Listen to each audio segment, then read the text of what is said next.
Hey, it's Jonathan Potoshnik. I got a really good question. A fellas asked, uh, basically, he's about to start a lawn care business. He's been with a Fortune 500 company, I believe it was for 25 years. He's ready to leave. He wants to go out on his own and start his own business. He's asking how should he prepare. And so I think that's tremendously smart, and so I'm going to give this my best answer.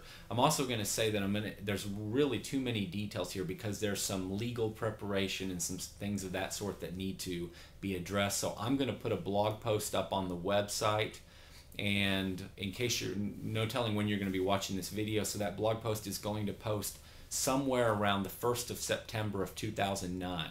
So if you're watching this a year from now, go back to 2009, September 1, somewhere in that area, and you'll find this blog post. But I'll address in print some of the things you want to think about in terms of forming a corporation, a trademark, things like that, because there's a lot. I'm not going to go into all that here. So let's talk about the bigger issue. You have a job, you have a safety net in a sense, assuming it's stable. You want to go out and start a business. What should you do? When should you do it? So kind of off the top of my head, some stuff to be thinking about.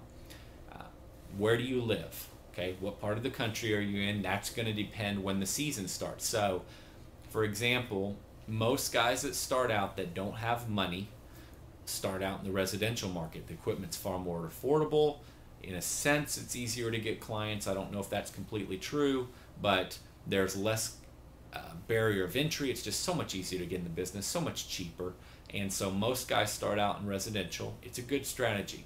And I personally think there's plenty of money to be had if you focus the rest of your career in the residential market. So if you're starting out in residential, good strategy, but think about when are you going to really be able to sell the majority of your work and plan the exit of your company you're at now around that. So I'm recording this video. I'm in Texas recording this video, I believe the last day of August, and our season's going to be winding down here pretty soon. We're going to mow weekly all the way through the rest of September. We're going to mow about 3 times each property. If it doesn't have an annual winter type grass, we're going to mow about 3 times in the month of October, November 1 time. Everything's winding down. If they're not overseeded with what in this area we use winter rye, which will grow green and thick all winter long, needs to be maintained all winter long. If the yard hasn't been overseeded, we're pretty much off till March in a sense. Clearly we're doing work through the off season, but the vast majority, the bulk of the work, our peak income months are now behind us once we get past October. And so that's something to consider. If you're launching a new business, if you're starting out, when is it that will be the very, very best time to gain the most business? So I'm going to use another analogy of our market. In our market, everything ramps up in March. March and April, we've identified, are the big selling months. So let me give you an example. If you are computer savvy at all, something that's really cool, go out to Google and do a search on Google External Keyword Tool. Take a look at that tool. It's a way to see how many people are searching for lawn care in your market. So for instance, I'm going to make some stuff up, but you use it as your own. So let me give you an example. Let's say you're in Dallas, Texas, and you want to find out how many people are searching for lawn care. So what you would do is you type in lawn space Dallas into this tool and you click search. It's going to produce a list of how many people searched on terms with the words lawn and Dallas in that term. From there, somewhere over on the right side, there's going to be a little drop list that pops down.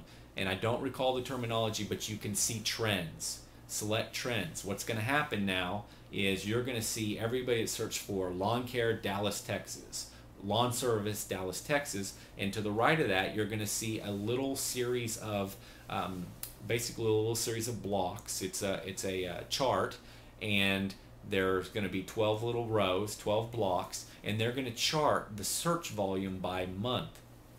This is a great way to determine how many people are interested in your service during a certain time of year. So for instance, if you were to do Dallas lawn care, in our market, you'd learn that the most search volume on the internet happens March, April, and then it picks, there's another peak in June, sometimes in July, but another peak around that time.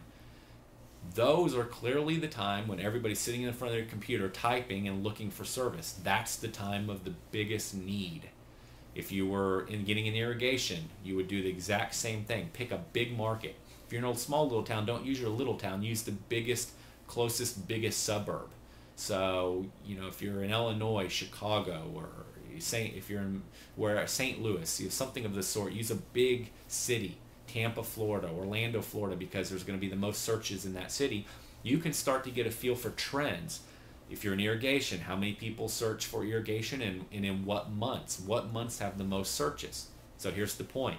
You're getting in the business, figure out in your local market, when does everybody start looking for lawn care? Back up from that date. So in our case, it's March. March 1, we have got to be ready to put the marketing on the streets. We got to be ready to knock on doors. We got to be ready to go full speed. We got to be ready to market to our existing client base. You, as a new business owner, need to be able to do the same. So all your preparation has to have been done prior to that time. You need to be ready to go, and you need to be ready to market to them. I'm going to record part 2 of this video and talk about how you do that.